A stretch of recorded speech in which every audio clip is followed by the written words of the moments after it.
Okay, the next section here is chapter 9. In chapter 9, pardon me, section 5, talks about moral development.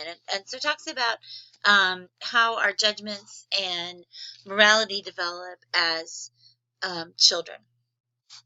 So on a cognitive level, like your book says, moral development concerns how and when children make judgments that something is right or wrong, or behavior is right or wrong. Obviously going to be influenced by the culture in which they're raised, the values and goals of the people that are raising them, but also can reflect different levels of cognitive processing. And so therefore moral reasoning is related to a child's overall development. Now, one of the first ideas we're going to talk about when it comes to moral development is Piaget's theory of moral development. Now, Piaget talked about the moral development of children in two stages. One which he called moral realism, and one which he called autonomous morality. Now, moral realism is also called objective morality, and it's during this stage that emerges at about age 5, where children start to consider behavior to be correct when it conforms to authority, when it conforms to the rules, when it conforms to the way we do things. So if we ask, let's say, a 5-year-old why we do something a certain way, they may say, because that's the way to do it, or because mommy says so.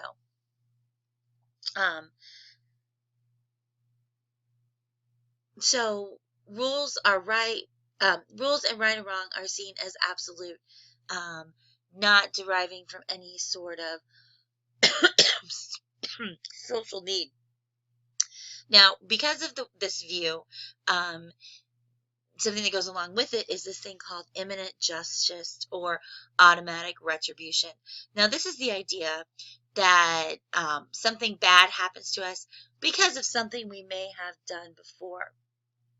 So our negative experience is a punishment for prior misdeeds, even when there isn't really any reason a real link between the behavior and the outcome.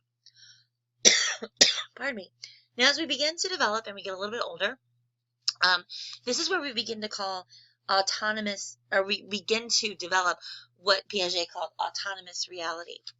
And this is when our behavior becomes more self-governed. We start to, view rules as social agreements. So we not only behave in a certain manner because that's the way we do it, but that's because we know that we have a social contract with other people. We also begin to realize that sometimes rules are made to be broken, or rules can be changed depending on the situation, depending on the need. This happens because in terms of Piaget's ideas, we're starting to have more of that concrete operational thought.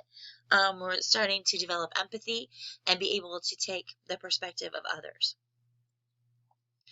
Now, the other kinds of ideas about why we behave the way we do is Kohlberg's theory of moral development. Now, we talked a little bit about this in Psych 1, so this should just be a review. Kohlberg theorized that we develop, in stages because of our cognitive capacity, kind of along the same kinds of lines as Piaget's ideas, but he looked at the stages a little bit differently and labeled them a little bit differently.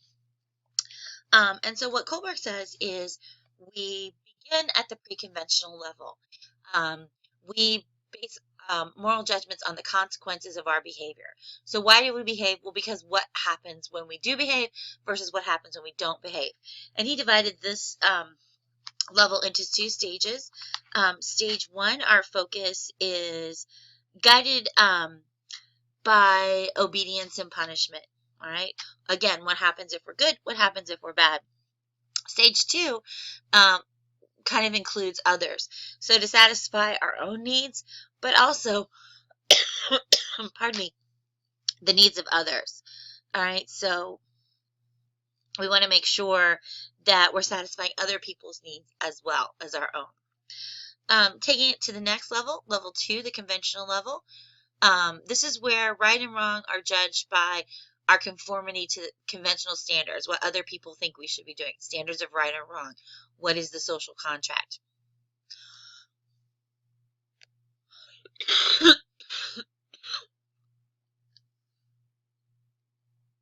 Pardon me. So this again also is broken into 2 stages. Stage 3 focuses on being a good person, being a good boy or a good girl. Our moral behavior helps others and is socially approved. It meets the expectations of others. And stage 4 is more kind of law and order. Our moral behavior is doing one's duty and showing respect to authority. So are we, again, upholding those social conventions? And stages 3 and 4 start to emerge during middle childhood, so this level that we're talking about right now. And the next and final level is post-conventional level. Now, this typically begins in adolescence, so a little bit more, a little bit later on in life, kind of after this section we're talking about here.